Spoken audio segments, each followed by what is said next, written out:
బంగాళాఖాతంలో అల్పపీడనం ఏర్పడింది. తెలంగాణలో పలు జిల్లాలకు ఎల్లో అలర్ట్. ఏపీలో కూడా భారీ వర్షాలకు అవకాశం ఉంది. వర్షాల దెబ్బకు వాగులు వంకలు పొంగి ప్రవహిస్తున్నాయి. రానున్న 5 రోజుల్లో భారీ వర్షాలు పడే అవకాశం ఉంది. అప్రమత్తంగా ఉండాలని అధికారులు హెచ్చరించారు. హైదరాబాద్లో సీఎం రేవంత్ రెడ్డి ఆకస్మిక పర్యటన చేశారు. ముఖ్యంగా రైతులకు ఇతర పనుల మీద బయటకు వెళ్లే వారికి అలర్ట్. 2 తెలుగు రాష్ట్రాల్లో భారీ వర్షాలు దంచుకొడుతున్నాయి. గత 2-3 రోజులుగా ఈ ప్రభావం చాలా జిల్లాల్లో కనిపించింది. ముఖ్యంగా పశ్చిమ మధ్య బంగాళాఖాతంలో అల్పపీడనం ఏర్పడే అవకాశం కూడా ఉండటంతో రాబోయే రోజుల్లో వర్షాలు మరింత సమృద్ధిగా కురిసే అవకాశం ఉందని వాతావరణ శాఖ హెచ్చరిస్తోంది. ఈ వారం మొత్తం ప్రజలు అప్రమత్తంగా ఉండాలని సూచన చేస్తున్నారు అధికారులు. తెలంగాణలో ఇప్పటికే చాలా చోట్ల భారీ వర్షాలు పడుతున్నాయి. హైదరాబాద్ సహా ఆదిలాబాద్, కుమరంభీం, ఆసిఫాబాద్, కామారెడ్డి, మెదక్, సంగారెడ్డి, సిద్దిపేట, వికారాబాద్, యాదాద్రి, రంగారెడ్డి, మేడ్చల్ జిల్లాలకు ఎల్లో అలర్ట్ జారీ చేసింది వాతావరణ శాఖ.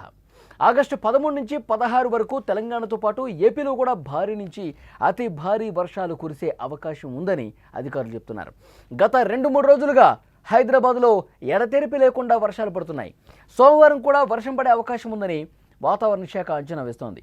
ఇప్పటికే పలు కాలనీల్లో ఇళ్లలోకి నీరు చేరడంతో ప్రజలు ఇబ్బంది పడుతున్నారు. ఈ నేపథ్యంలో ముఖ్యమంత్రి రేవంత్ రెడ్డి స్వయంగా రంగంలోకి దిగారు. హైడ్రా కమిషనర్ రంగనాథ్తో కలిసి అమీర్పేట ప్రాంతంలో ఆకస్మిక తనిఖీ చేశారు. ముఖ్యంగా మైత్రివనం దగ్గర ఉన్న గంగూబాయి బస్తీని సందర్శించి అక్కడి సమస్యలు స్వయంగా పరిశీలించారు. బుద్ధనగర్ ప్రాంతంలో డ్రైనేజీ వ్యవస్థ పరిశీలించారు. మురుగునీరు నిలిచిపోవడానికి కారణాలను అధికారులతో ఆయన చర్చించారు. ఇక అక్కడ మనం స్క్రీన్లో కూడా విజువల్స్ చూస్తుంటే ఏ విధంగా లోతట్టు ప్రాంతాలు పూర్తిగా జలమయమైపోతున్నాయి, ప్రజలు ఏ విధంగా ఇబ్బంది పెడుతున్నారో స్వయంగా రంగంలోకి దిగి ముఖ్యమంత్రి రేవంత్ రెడ్డి ఆ బస్తీలో పర్యటన చేసి ప్రజల సమస్యలు తెలుసుకున్నారు.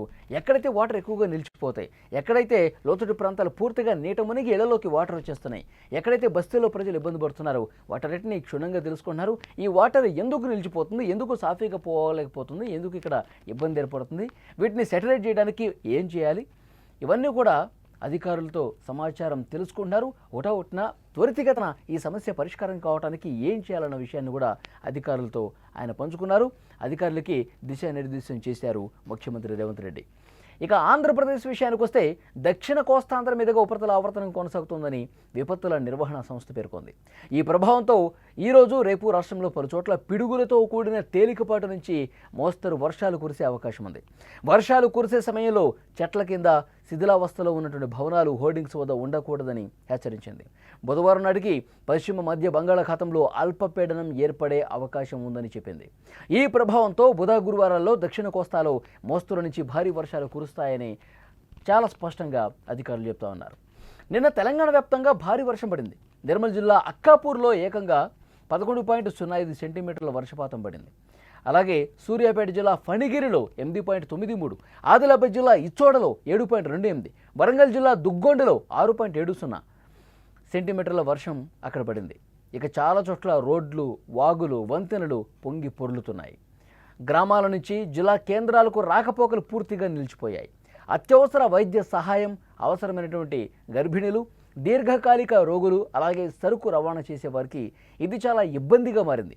నేటి నుంచి రానున్న వారం రోజుల పాటు జాగ్రత్తగా ఉండాలని అధికారులు హెచ్చరించారు. అవసరమైతేనే బయటకు రావాలి. ఈ వారం రోజుల్లో ప్రయాణాలు ఉంటే వాయిదా వేసుకోవాలని సూచిస్తున్నారు అధికారులు. విజువల్స్లో మీరు చూస్తూ ఉన్నారు. గత 2-3 రోజులుగా మొత్తం 2 తెలుగు రాష్ట్రాల్లో కూడా ఏ విధంగా సిచ్యువేషన్ ఉందో అర్థమవుతుంది. పూర్తిగా రోడ్లన్నీ కూడా మునిగిపోతూ ఉన్నాయి. చాలా ప్రాంతాలు నీట మునిగిపోయి అక్కడ లోతట్టు ప్రాంతాల్లోకి వాటర్ వచ్చేసి అపార్ట్మెంట్లో ఇళ్లలో కూడా వాటర్ వచ్చేసి నరక యాతన చూశారు హైదరాబాద్ వాసులు. తెలంగాణ జిల్లాల్లో కూడా ప్రస్తుతం అలాంటి పరిస్థితులు కనిపిస్తున్నాయి.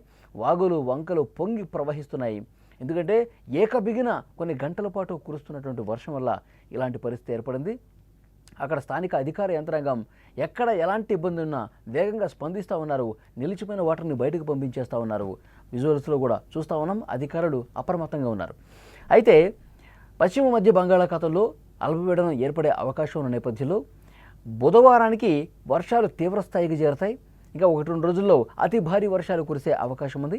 ఇటు తెలంగాణ కావచ్చు, ఆంధ్రప్రదేశ్ 2 తెలుగు రాష్ట్రాల్లో కూడా అతి భారీ వర్షాలు కురిసే అవకాశం ఉంది. కొన్ని చోట్ల ఎల్లో అలర్ట్ కూడా జారీ చేసినటువంటి పరిస్థితి ఉంది. ఈ నేపథ్యంలో ఎప్పటికప్పుడు మీకు ఏదైనా ఇబ్బంది ఉంటే కనుక, లోతట్టు ప్రాంత ప్రజలు ఇబ్బందికర పరిస్థితులు ఉంటే కనుక, ఎక్కడైనా పూర్తిగా మునిగిపోయే పరిస్థితి ఉంటే కనుక, ముంపుకు గురవుతే కనుక వెంటనే అధికారులకు సమాచారం ఇవ్వండి. సురక్షిత ప్రాంతాలకు తరలించే బాధ్యత అధికారులు తీసుకుంటారు. ఎప్పటికప్పుడు జిల్లా కలెక్టర్లు కింది స్థాయి అధికారులతో మానిటరింగ్ చేస్తూ ఉన్నారు. పరిస్థితిని ఎప్పటికప్పుడు పరిశీలిస్తూ ఉన్నారు. ఈ వారం చాలా కీలకమైనటువంటి వారంగా అధికారులు భావిస్తూ ఉన్నారు. ప్రభుత్వం అందుకు తగ్గ ఏర్పాట్లు కూడా చేస్తూ ఉన్నారు. ఎందుకంటే బుధవారం నుంచి మొదలుపెట్టి ఈ వారాంతం వరకు కూడా అతి భారీ వర్షాలు కురిసే అవకాశం ఉంది. హైదరాబాద్, రంగారెడ్డి, మహబూబ్ నగర్, వనపర్తి, నాగర్ కర్నూల్, మేడ్చల్ ఇలా హైదరాబాద్ చుట్టుపక్కల ఉన్నటువంటి అన్ని జిల్లాల్లో కూడా అలర్ట్ జారీ చేసిన పరిస్థితి. అలాగే ఆంధ్రప్రదేశ్ విషయానికి వస్తే కృష్ణా, గుంటూరు, ప్రకాశం, నెల్లూరు ఈ రాయలసీమ జిల్లాల్లో కూడా భారీ వర్షాలు ముంచెత్తే అవకాశం ఉంది అని సమాచారం వస్తుంది. చాలా జాగ్రత్తగా లోతట్టు ప్రాంత ప్రజలు అప్రమత్తంగా ఉండాల్సినటువంటి అవసరం ఉందని అధికారులు అలర్ట్ జారీ చేశారు.